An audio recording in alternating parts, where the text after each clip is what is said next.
Federal. Então, uma das propostas que a gente traz para o Brasil, que é para solucionar isso, que ela é bem impopular, mas ela tem de ser dita, nós precisamos extinguir alguns municípios. Se o seu município tem, sei lá, até 10 mil habitantes, ele tem que ser extinto. Tem que acabar. Esqueci que vai matar as pessoas, jogar uma bomba lá. Não. Você vai acabar com a prefeitura, você vai acabar com aquela Câmara de Vereadores e você vai transformar isso num distrito de outro município maior. Mas no caso do Pará, principalmente da capital Belém, será que ela tem superávit lá na... Com certeza não. Eu não sei, mas com certeza não. Pois é, nessa lógica, tipo, a gente vai extinguir Belém. Então...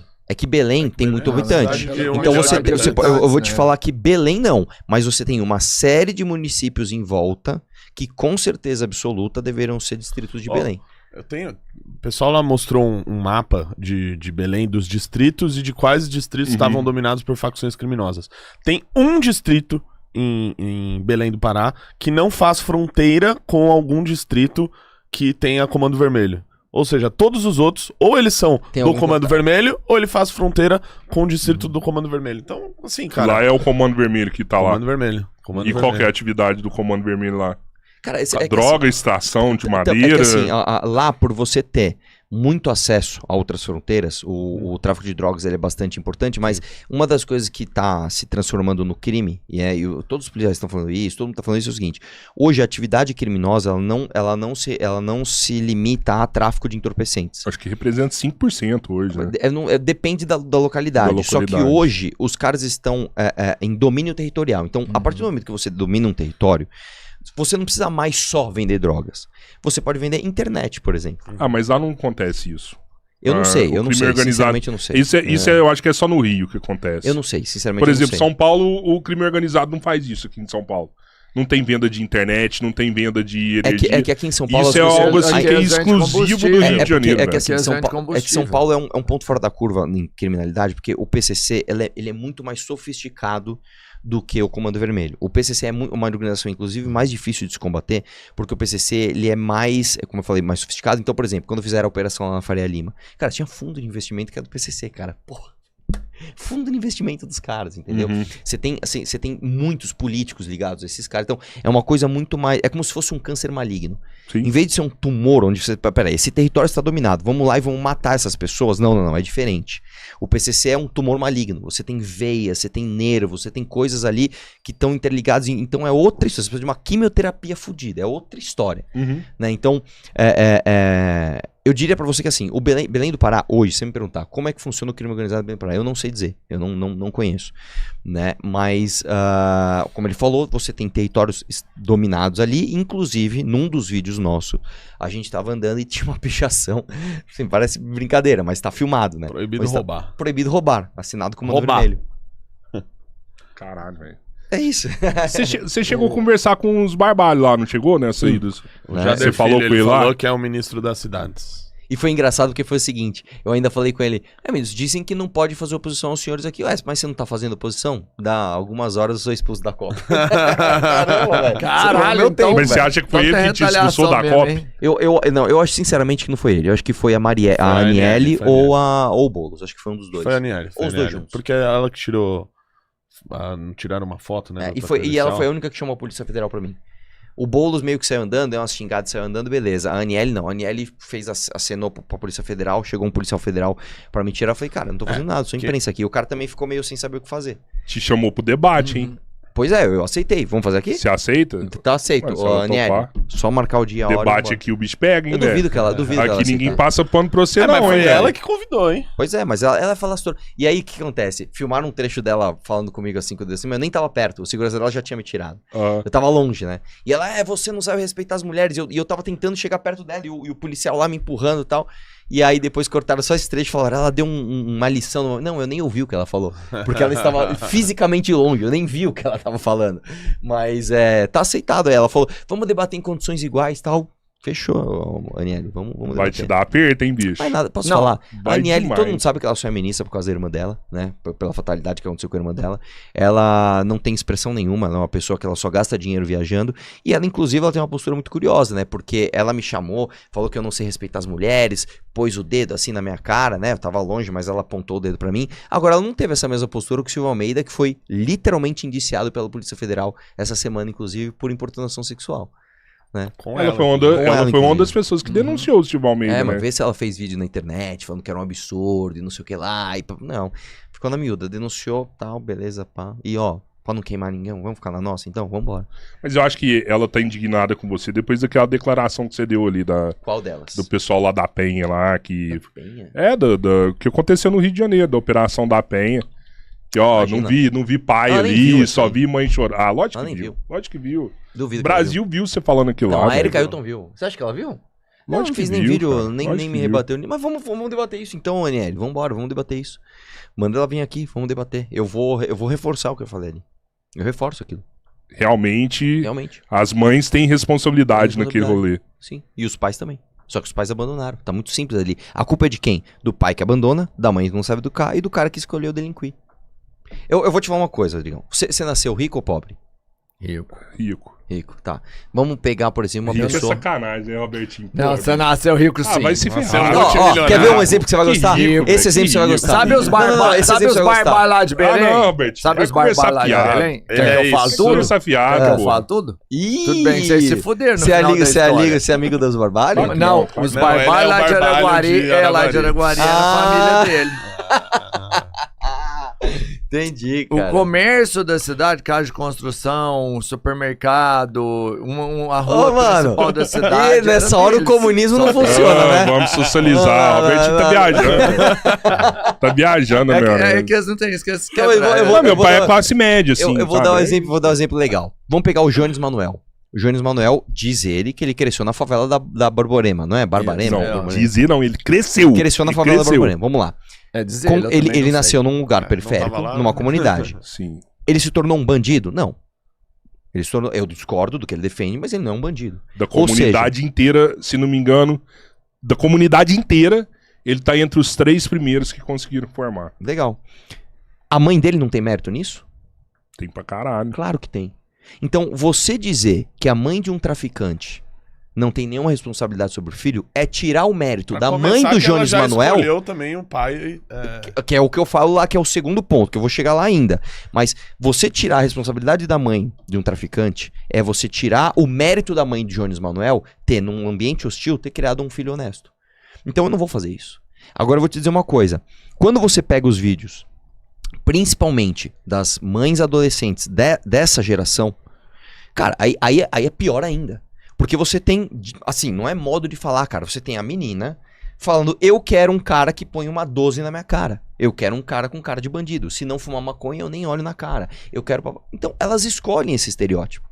Elas escolhem o estereótipo do homem que vai abandoná-las. Aí você vai dizer que ela não tem responsabilidade sobre a escolha? Tem também. Ah, então você está isentando o homem da culpa? Ao contrário, eu estou dizendo. O cara é um canalha, o cara é um criminoso. O cara que abandona um filho é um criminoso. Só que se você escolhe o criminoso, você também tem culpa. E esse é o problema da segurança pública do Rio de Janeiro. Com certeza. Com certeza absoluta. Para com isso, Arthur. Rodrigo, deixa eu te falar uma coisa. Isso, deixa eu falar, isso é dado, cara. Isso não é minha opinião. A maior parte das pessoas que delinquem, elas vêm de famílias disfuncionais. Isso não é minha, isso não é minha opinião, cara. O Rio tem tantos problemas, velho. Tem tantos problemas. Eu sei que O tem. principal é o Estado, cara. Ali tá faltando Estado pra essas Também pessoas, acho. velho. Tá faltando indústria pra essas pessoas, tá faltando emprego, cara. Mas eu concordo Ó, com você. o Machado que quer debater com você, velho, ele fez um puta vídeo, inclusive eu acho que você deveria debater com o Machado, ia ser bacana isso aí, na moral mesmo. Até porque também você tá devendo um debate aqui no Três Irmãos, que você não gosta de debater aqui. Tem medo de dar ruim pra você, porque aqui pode dar ruim.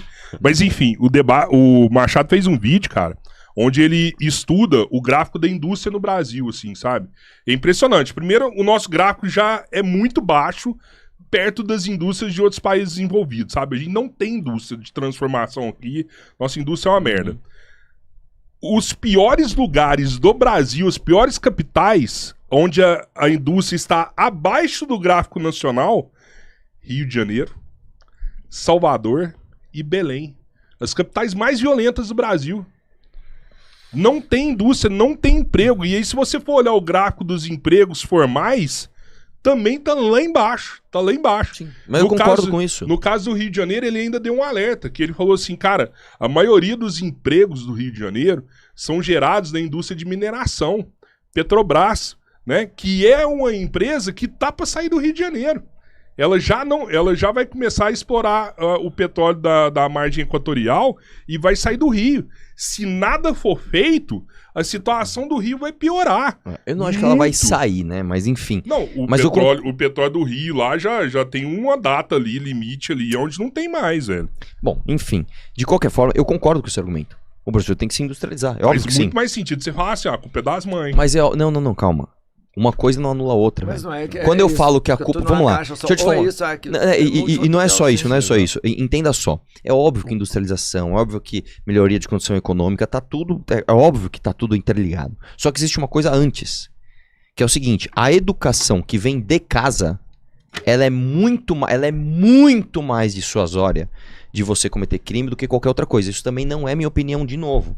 Isso é o tal do estudo do Perry Chiquida. Isso é um dos estudos. Assim, se você pegar, por exemplo... Você vai entrevistar ele, inclusive? Estamos vendo uma data que ele tava indo para os Estados Unidos. Mas se você pega, por exemplo, o Thomas Sowell, ele já falou lá atrás, olha, uma das piores causas de criminalidade nos Estados Unidos é a cultura de gueto. O que é cultura de gueto? É você começar a normalizar coisas que não são normais. Por exemplo, mãe solteira.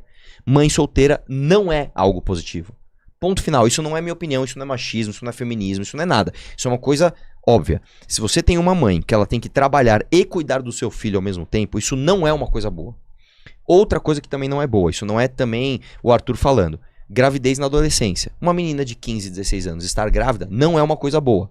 A sociedade já entendeu que isso é uma coisa boa. O que promove isso? E aí tem uma série de questões que promovem isso. Quais as consequências disso? E aí tem uma série de consequências, entre elas o aumento de criminalidade. Então, novamente, isso não é questão de opinião. Puta, eu acho, que eu penso, que não sei o que. Não. Existem estudos de há décadas atrás, estudos recentes, que vão todos na mesma direção. Quando você tem famílias disfuncionais, você tem causas para essas famílias disfuncionais acontecerem, e você tem consequências disso. Essa é a maior causa de criminalidade numa sociedade. Família disfuncional. Não sei. Mas isso não é minha opinião, cara. Isso é fato. Novamente, isso é fato. Eu acho assim, que inclusive você já concordou com isso, assim. Eu vejo muita direita e esquerda vindo aqui debater, e sempre a esquerda bem tendo sucesso nos debates aqui na nossa casa, né? Eu já vi um vídeo de você falando... Não quando a gente participa. De olhando da última vez, você arrebentou, mas, cara. Eu já vi um vídeo dele falando assim, mas isso o Rodrigão tá certo, porque os caras não se preparam, vão lá debater com a galera da esquerda que tá muito mais preparada e tomam um esculacho na hora do debate. Ó, quem vocês chamam? Sabe por quê? Tem uma coisa que é o seguinte... Caporeso. O cara que se coloca no espectro da direita, ele acha que ele tem que comprar um certo pensamento que ele precisa defender uma economia de livre mercado, ele precisa ser totalmente liberal nas ideias econômicas, e a missão vem pra dizer, olha, cara, talvez em algum setor isso não seja necessário. Vamos pegar o que é bom ali, o que é bom no debate que eu fiz aqui, quando a gente falou de estatal, que eu elogiei a Embrapa, que eu falei da Vibras, que eu acho que talvez seja importante a estatização dela. Até você falou assim, mas aí fica difícil de saber o que vocês defendem. Uma hora é isso, outra hora é isso. E de fato, cara... Você não quer ser colocado em nenhuma caixinha. Eu não sou obrigado a defender o ideário, a receita liberal que é dada, e eu vejo que muita gente da direita vai por esse lado. Mas e aí se complica. Porque... A hora que eu vou falar isso é pelo seguinte, as pessoas querem dados concretos, assim, sabe? Não quer... Pra mim, na boa, Arthur, respeito, desculpa aí, mas você apresentar um dado desse aí é pseudociência, entendeu? Pseudodade. A culpa é das mães. É pseudociência. Ontem a gente tava com um amigo nosso aqui conversando. Rodrigo, depois você fica zoando que os caras ficam te zoando no... Olha o que você acabou de falar. Não, mas peraí. Pô, você fica trazendo esses dados aí, meu. Eu não gosto desses dados, velho. Esses dados não tem comprovação científica, meu. É o contrário, Rodrigão. Tá aqui a foto. Essa foto aí tá no seu celular, velho. Peraí. Rodrigo, aí os caras te zoando no comentário, eu fico sem palavras, gente. Não é zoação. Peguem leve com ele, já. Dados que tem comprovação científica, velho. Mas, Rodrigo, deixa eu te falar uma coisa. O cara que é da pseudociência, ele dá os dados, ele tira do furico lá e fala aqui os dados. Mas cadê a comprovação científica disso aí? Eu vou dar um exemplo. Só pra finalizar, igual ontem. Ontem tava um amigo nosso aqui, policial que eu gosto mais, eu viro pra ele e falo assim, amigão, a esquerda não sabe falar de segurança pública. A esquerda tem que melhorar nesse ponto. Qual é o problema da segurança pública no Brasil? A mesma pergunta que eu te fiz agora, que você respondeu. Ele respondeu de outro jeito. São os professores. Calma. O problema da segurança pública do Brasil são os professores. Rodrigão, vamos lá.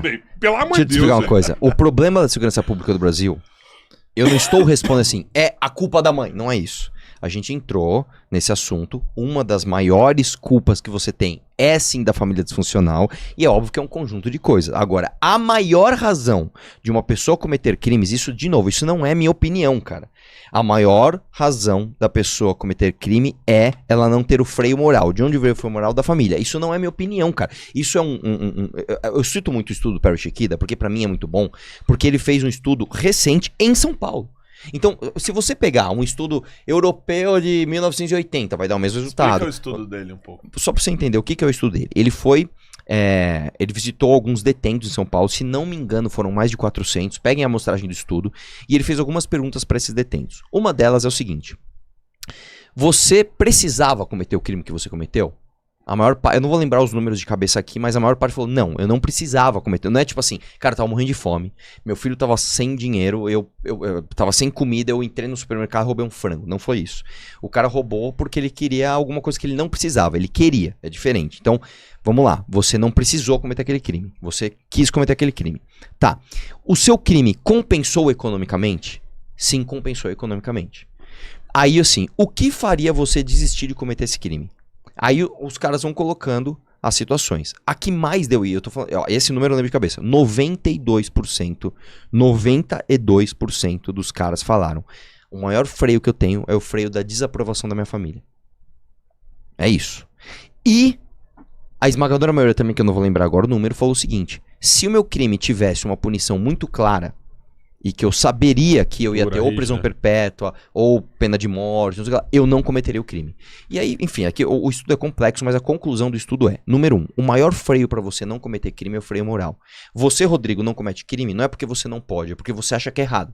Então, por exemplo, se eu largar 20 reais aqui e esquecer, você não vai pôr no teu bolso, não é porque você vai ser preso, é porque você sabe que isso é errado. Então, o teu maior fator de... O que me faz cometer ou não cometer crime? Eu achar que isso é errado. Esse é o primeiro ponto. A partir do momento que eu perco esse freio, então eu não aprendi que isso é errado. Eu sou o tipo de cara assim, mano, se você esquecer o dinheiro, eu vou pegar pra mim. Se eu puder tirar um negócio de você, eu vou tirar. Ele passa a ser uma decisão econômica. E no Brasil, vale a pena se cometer crime. Porque a chance de você ser pego é muito baixa. Se você for pego, a sua punição é muito branda. E mesmo que você for pego e estiver dentro da punição, você tem uma série de subterfúgios para você não cumprir essa pena. Então, assim, o Brasil é uma fábrica de criminosos. Porque nós temos famílias disfuncionais. Então, você não tem um freio moral. Você tem uma sociedade onde vale a pena você cometer o crime porque você não é pego. Quando você é pego, você não cumpre a sua pena. E ainda por cima... a gente tem um Zoroa da vida glamorizando essa vida. Então, nós temos um conjunto de fatores que fazem com que a gente seja uma fábrica de bandidos. Nós somos uma fábrica de bandidos. Aí você fala, mas a industrialização, beleza, tem que ter, óbvio que tem que ter. Só que isso por si só não resolve. Mas aí tem uma coisa que eu acho que tem que ser levada, e isso eu acho que tem um peso significativo. Ele veio aqui e citou um exemplo de ontem de um cara da direita que virou que a culpa, por exemplo, é dos professores. E você tem, talvez, o maior representante que a gente tem falando que a culpa é do usuário. Que o traficante é uma vítima. Ah, fala sério, mano. Ele falou aqui lá na relação dos Estados Unidos com a Venezuela. Então tem foi um péssimo exemplo, mas ele não quis... Ele mesmo pediu desculpa, Rodrigo. Não passa pano pra ele, não. Foi um péssimo... Não tô passando pano pra Lula, não. Eu sou antipeguista. Não, mas várias pessoas já vieram aqui. É porque vem cá, as propostas deles é tipo assim... Já explicaram isso pro Robertinho. Não, mas ele deu isso como exemplo da relação dos Estados Unidos com a Venezuela, porque os Estados Unidos estavam atacando a Venezuela. Tá, não justifica não. O idiota falou errado e tem que ser cobrado, até pelo cargo que ele tem. Sim. Não dá pra passar pano, não. E outra coisa é quando vem a galera da esquerda aqui e vem minimizar, tipo assim, o crime organizado, ou vem falar que, pô, o cara tinha um fuzil, sabe? Falar, pô, como é que você fala que o cara tem um fuzil e esse cara não é um bandido da maior periculosidade do mundo? Aí você vem aqui, tá, a direita não tem uma boa proposta, mas ele vem querer, tipo, proteger a esquerda como se ela fosse alguém que tá fazendo boas propostas. Aí você acaba com o meu dia, cara, mesmo, mano. As pessoas... Você pega os piores pra falar que tá bom. As pessoas confundem o que é direito e o que é esquerda. Por exemplo, se você chegar pra uma pessoa e falar assim, o Enes é de direita ou esquerda? Ah, o Enes é de direita. Pergunta pra ele se ele tem livre mercado. Não. Então, quando eu falo assim, tá, a direita... Cara, o que é a direita? Eu não conheço, eu não sei que policial que veio aqui. Então a direita é esse cara que acha que é a culpa dos professores? Não, pelo amor de Deus, discorda dos caras, que não sabe o que ele tá falando. Eu não conheço quem é. Eu só tô falando assim, não acho que é a culpa dos professores. E ele que tá resumindo a Ele resposta. Resumindo, eu também não sei. Então, assim, de acordo com o que você falou, ele falou isso, então discordo. Tá? Do mesmo jeito, então, a esquerda... Tá, mas quem é a esquerda? Então, eu não gosto muito do rótulo, mas o que eu posso te dizer é o seguinte, cara. Se você... E eu vou te falar uma coisa que tá acontecendo hoje. A própria esquerda tá vendo que é problemático minimizar o efeito do crime organizado. Tanto que é o seguinte, cara, quando eu fui debater com os trabalhistas lá, o próprio Tamir lá, esqueci o Charlie Berkeley e tal, esses caras eles não entram muito nisso, e quando eles entram, eles sempre batem na questão orçamentária. Porque eles sabem que esse é um debate muito difícil de você ganhar, querendo ser garantista de direitos para essas pessoas. Então eu tô sentindo que a própria esquerda tá começando a falar, cara, tá ruim demais. Mesmo porque, cara, assim, foi uma coisa muito trágica que aconteceu. Como é o nome daquele advogado lá? Que mataram ele lá perto do Mackenzie? O Luiz Fernando Pacheco. Inclusive foi meu colega na Jovem Pan. Então, o Luiz Fernando Pacheco, ele é um dos pais do Prerrogativas. E ele foi assassinado, não sei se vocês viram isso, é um professor de direito, ele foi assassinado brutalmente por duas pessoas que estavam roubando ele, e a esposa dele falou, os bandidos mataram alguém que o defenderia. A esposa, não sou eu falando, a esposa dele falou. Então, as próprias pessoas estão falando assim, cara, eu acho que eu tô defendendo alguém que quer me matar. Então, eu acho que tá começando a virar o jogo nisso daí, tá? E eu vou dar outro sintoma também que eu tô começando a sentir que tá virando o jogo. Quando o Cláudio Castro fez essa operação, e o Cláudio Castro dele subiu 10%. Subiu 10%, e ele nem é um cara... Ele nem era uma figura muito ativa politicamente, vamos dizer assim, em termos ideológicos. Ele é DJ. Não, fica um negócio meio... todo mundo era meio que consenso. Odiamos o Cláudio Castro. O Brasil não conhecia o Cláudio Castro. Não mesmo. Pouco, e quem conhecia não gostava muito. Não conhecia. Aí ele faz a operação. O que o Alexandre de Moraes faz no dia seguinte? Vocês têm 24 horas pra explicar tal e tal coisa. Ele só deu a exigência da explicação, mais nada. Eu falei num vídeo meu, falei, posso falar? O Alexandre de Moraes, ele tá sinalizando que ele tá em cima, mas eu acho que ele não vai bater de frente com o Cláudio Castro. Não vai. Dito e feito. Deu o quê? 4, 5 dias depois, ele deu uma declaração pública, falando que ele acha que a polícia tem que ser dura quando vai subir um morro. Foi uma sinalização. Depois ele foi lá pro Rio de Janeiro, e visitou junto com o Cláudio Castro lá, a inteligência das polícias, etc. Por que eu tô dizendo isso? Se o Alexandre de Moraes, que é um cara que não liga muito pra popularidade, vocês sabem disso. Se ele tiver que falar mal do Bolsonaro, se ele tiver que falar mal do Bolsonaro, ele faz o que ele quer fazer e pronto, ele não liga pra popularidade. Se ele pegou e ele está cauteloso em relação a isso, eu sinto que é porque há uma demanda tão grande... tão grande do Brasil de resolver esse problema que os caras já estão começando a falar assim, mano, vamos parar com esse papinho de garantismo? Sim. E ainda tem um lance que eu até falei isso no debate que eu fiz aqui, que o Brasil tem 40, 50 mil homicídios por ano, e a gente tem uma taxa de resolução de homicídio de 30%. A média da OCDE é 65% e em El Salvador é 99%. Ou seja, 70% mais ou menos dos 40 mil homicídios, você não acha o autor. Ou seja, tá faltando você prender aí pelo menos umas 25 mil pessoas que cometem homicídio. Se você pegar roubo, essa estatística é muito maior, porque tem cerca de 1 milhão de roubos por ano, e a gente tem uma taxa de resolução desse tipo de crime de 9%. Ou seja, 91% dos roubos você não acha o autor, você não identifica ele e não pune ele. A gente tá falando do universo de 1 milhão, então vamos dizer que 900 mil roubos, mais ou menos, você não acha o autor. Vamos dizer que alguma parte deles são feitos pelas mesmas pessoas. Tem cara que rouba 68 vezes, né? E vai pra delegacia e sai. Mas, ou seja, a gente tá falando aí do universo de centenas de milhares de pessoas que estão cometendo crime, porque sabem que não vão ser encontradas e que, né, no mundo ideal, elas deveriam ser punidas pra isso. Então é por isso que eu falo, quando discute a questão de desencarceramento, encarceramento, de que está faltando prender gente no Brasil. É questão de dado, é só olhar esse número que eu trouxe aqui. Esse número comprova que no Brasil você precisa prender centenas de milhares de pessoas que cometem crime. Eu sei disso, mas... até a discussão que fazem lá de El Salvador, você prendeu um monte de gente, se eu era o lugar mais perigoso do mundo, pra eu me tornar um lugar seguro, eu tive que prender as pessoas que cometem crime. É simples isso. Mas eu já vi, por exemplo, juízes, e aí cai fatalmente no judiciário ali. Eu até vi uma frase interessante, uma postagem, a moça fala assim, o juiz pega a moça, estupra na praia e tal. Aí ela falou assim, substitui, não foi o juiz, foi um estuprador, que já tinha sido preso e foi solto pela ação do juiz de libertá-lo, ele voltou a cometer o mesmo crime. Só que os juízes hoje soltam porque, primeiro, tem uma brecha na lei que permite. Sim. Isso é um fato. É culpa do juiz, tá? Isso. Às vezes não é culpa do... exatamente, não é uma culpa do judiciário, talvez. Outro fato é... Tem casos e casos. Tem que prender mais? Tem. Não tem lugar para acomodar essas vítimas da sociedade, mano. Você não tem lugar para isso. Então o juiz, muitas vezes, ele deixa uma pena mais branda, porque ele sabe que eu não tenho como colocar isso lá. Então, tipo assim, é um problema que não é... não dá pra você falar, vamos prender mais. Você não tem como fazer isso. Olha, eu acho que tem lugar, tá? Eu acho que tem lugar. Dá pra apertar mais um pouquinho. Dá pra apertar eu também mais, acho, mas você entende que que existe uma seguinte, regra que impossibilita. Você precisa criar mais presídio. Você precisa criar mais presídio. Esse número que eu trouxe aqui, porra, é alarmante isso. Essas pessoas precisam estar presas. Pra isso precisa ter presídio. Cara, a gente não brinca de construir os secotins? Pega lá no meio do Tocantins, constrói um presídio igual o Secote. É o seguinte, mas você fez merda, você vai pra lá. E é isso aí, brother. Eu acho que tem que fazer e acabou. E joga todo mundo lá. E eu acho que mais dá pra fazer um varandão só? Tipo assim, um cercadão com cobertura? Ou tem que fazer quarto separado? Não, eu acho que tinha que fazer... Fazer igual o Secote. Fazer igual o Secote. 156 celas... Não, e outra, pra mim, o que chama... Uma das coisas que mais me chamou a atenção no Secote é o seguinte. O Secote, a cela não tem teto. A cela é uma grade, né? E aí fica um policial andando em cima e a luz ligada a 24 horas. É de fora da grade. Então o cara não tem acesso a tomada, a nada.